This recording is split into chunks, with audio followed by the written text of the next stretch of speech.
안녕하세요. 불만차 기자들입니다. 자, 리그 프리뷰는 없어졌는데 또 프리뷰가 생겼습니다. 아무리 그래도 한일전 이야기는 안 할 수가 없어요. 헤어나올 수 없어. 프리뷰에 그렇지. 덧해서. 네.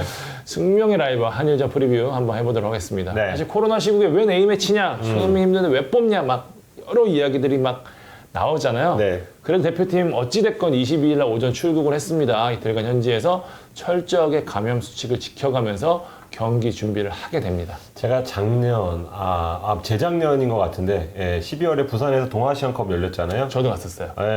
그때 로테이션을 갔었잖아요. 근데 장기 출전을 갔었는데, 그때도 한일전이 있었습니다.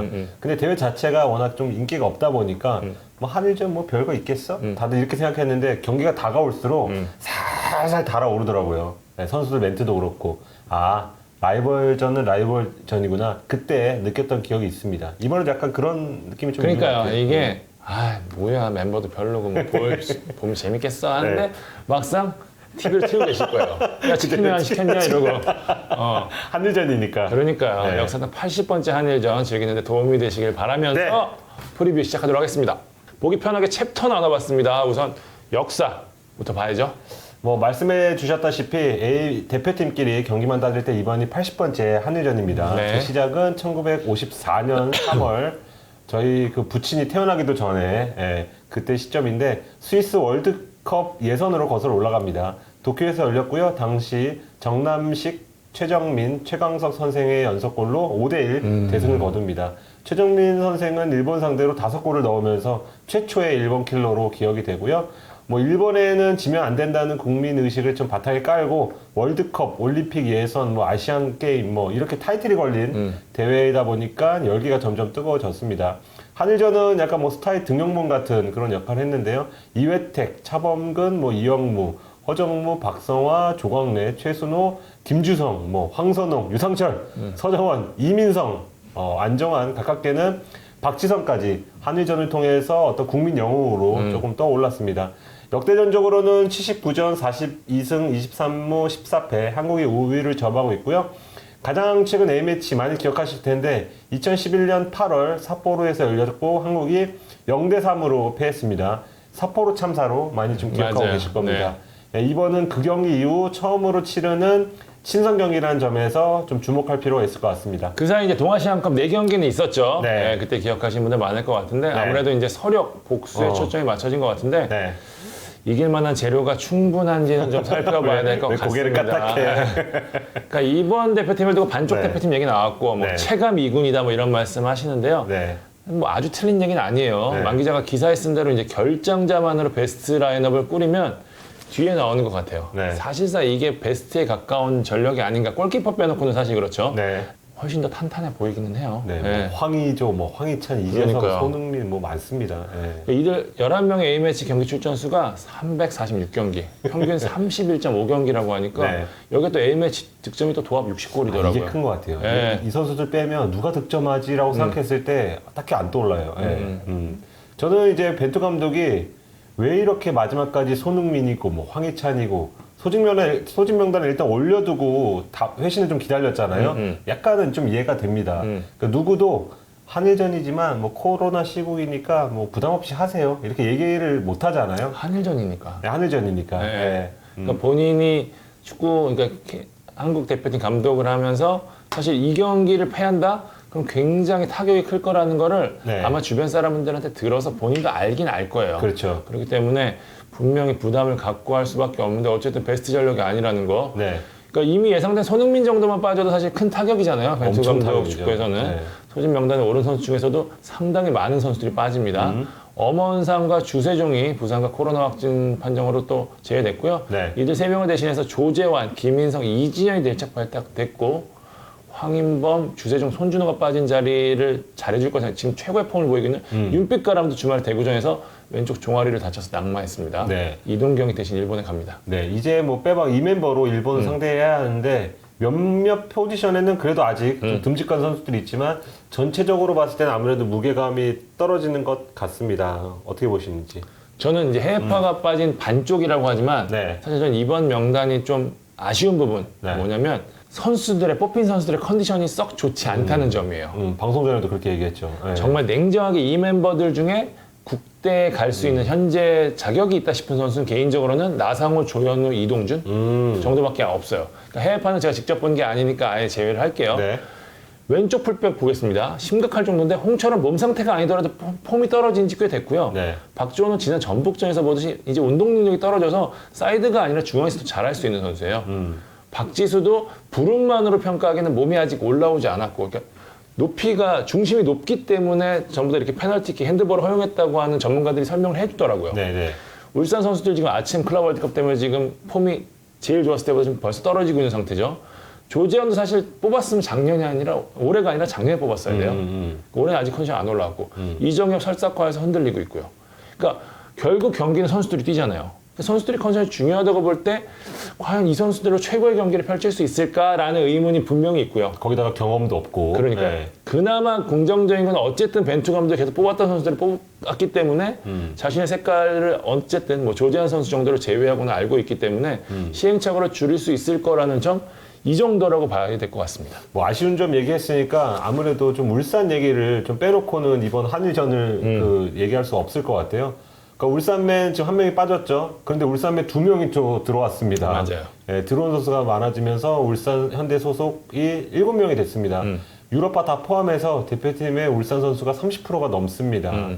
예, 명단 발표 때 뭐 울산이 너무 많다는 여론을 접했을 텐데 뭐 김인성 발탁 과정에서 소통을 했다고 하지만 그렇더라도 왜냐면 그 다른 대체자가 아예 없는 것 같지는 않거든요. 예, 김인성이 지금 붙박이 대표팀 주전도 아니고 그런 점에서는 굳이 또 울산 선수를 뽑아야 했냐는 점은 좀 개인적으로 조금 아쉽고요. 물론 뭐 길들이기 차원이나 혹은 경고 차원은 아니겠지만 네. 어쨌든 소통이 되지 않고 있는 맞아요. 점은 네. 지금 그 전부터 사실 K리그 감독들과 K리그 관계자들 사이에서 계속 나왔던 부분이거든요. 물론 그 벤투 감독이 뽑았을 당시에 이제 어쨌든 대한민국 축구를 바꾸겠다는 대승적 차원에서 이 감독에게 굉장히 많은 힘을 실어주며 과거처럼 뭐 슈틸리케나 이 시절처럼 뭐 감독들이 만난다든지 이런 과정이 없었던 부분들은 있었지만 어쨌든 그런 과정에서도 내부적으로 대한축구협회에서 좀 움직인다든지 하는 소통에 대한 부분들이 분명히 있어야 되는데 이 부분이 없었다는 거는 홍철 선수 뭐 홍명보 감독 얘기했잖아요. 많이 뽑으면 상관없다. 근데 홍철은 아니다라고 네. 얘기했잖아요. 그러니까 왜냐면 정말 몸이 안 좋으니까. 팀에서도 잘 못 쓰는데. 네. 그럼에도 불구하고 뽑았다는 거는 분명히 조금 아쉬운 부분이 있죠. 저는 벤투 감독이 약간 뭐 특히 대체 선수를 뽑을 때 리스트대로만 조금 하는 것 같아요. 맞아요. 예, 옵션이 굉장히 경기를 많이 보러 다니는데 직관을 여러 리스트가 있는 게 아니고 예를 들면 뭐 미들 빠지면 이진현이다. 뭐 윙어 빠지면 무조건 김인성이다. 뭐 지쳤건 말건 뭐 랩백 빠지면 박주호다.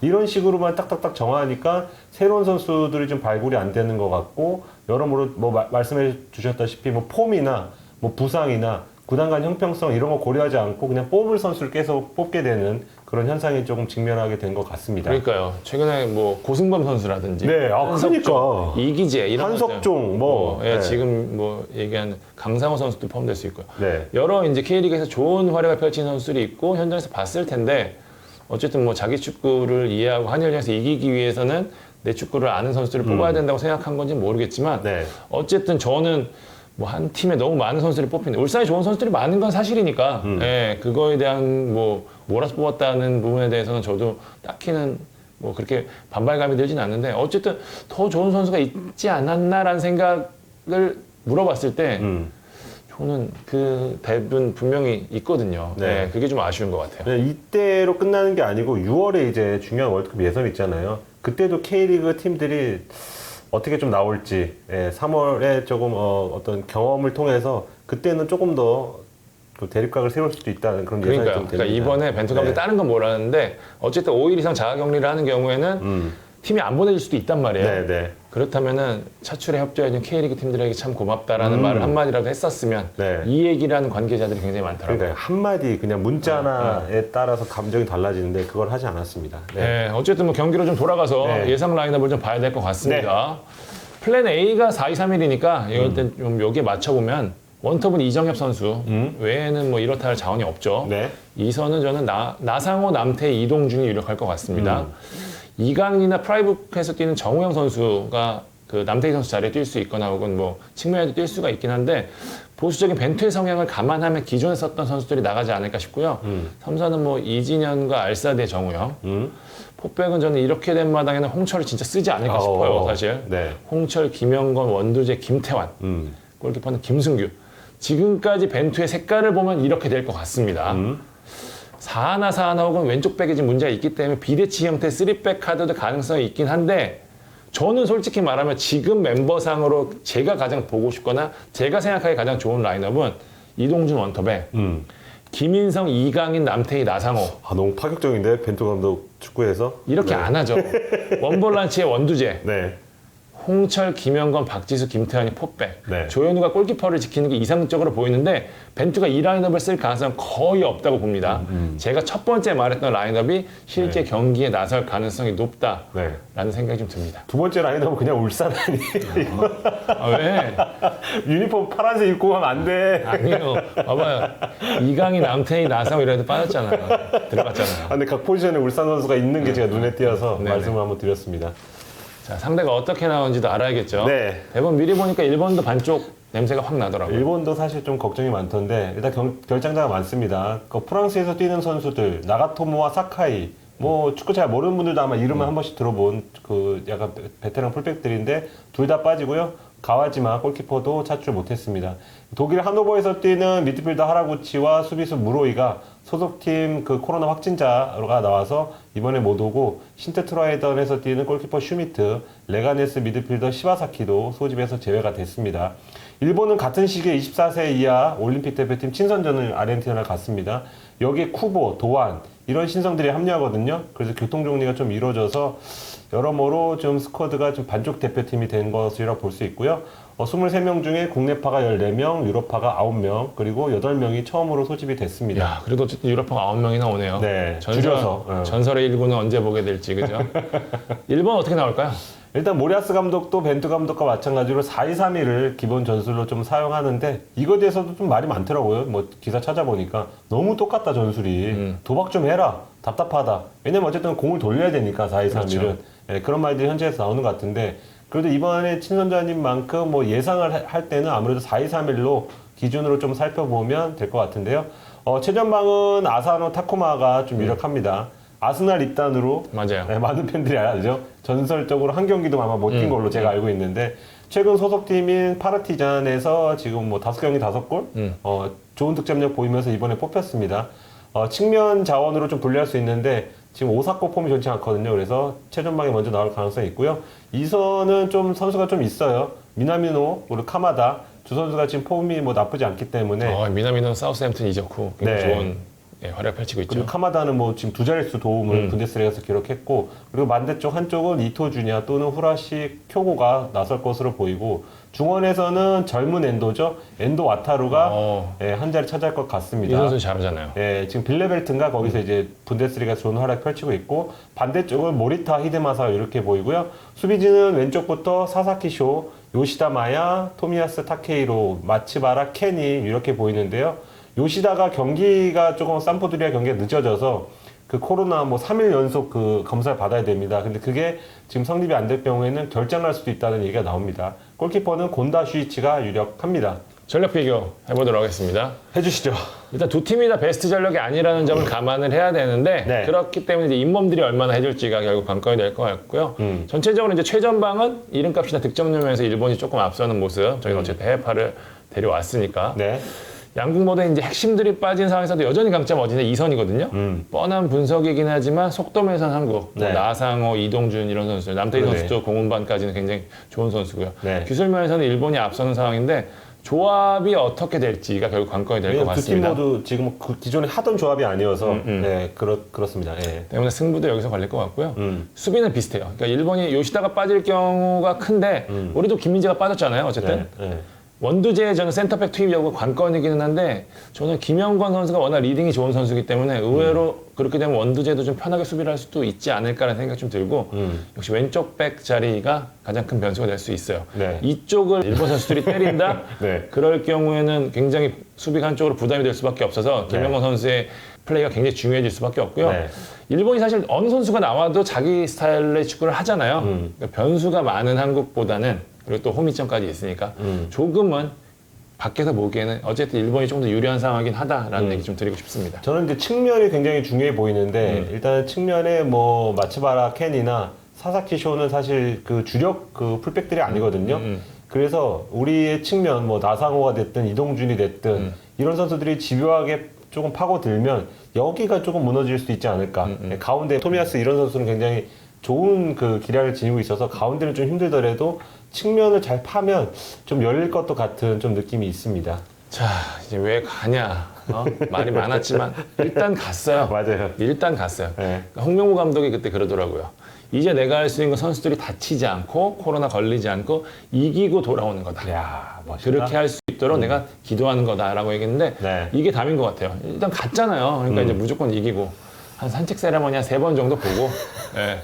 아, 3대0으로 졌으니까 그때. 네. 무엇보다 이제 코로나 걸리지 않아서 맞아. 네. 리그에 지장이 오지 않았으면 좋겠어요. 네. 정말 이게 만약에 경기를 이기더라도 코로나 걸리면 끝이에요.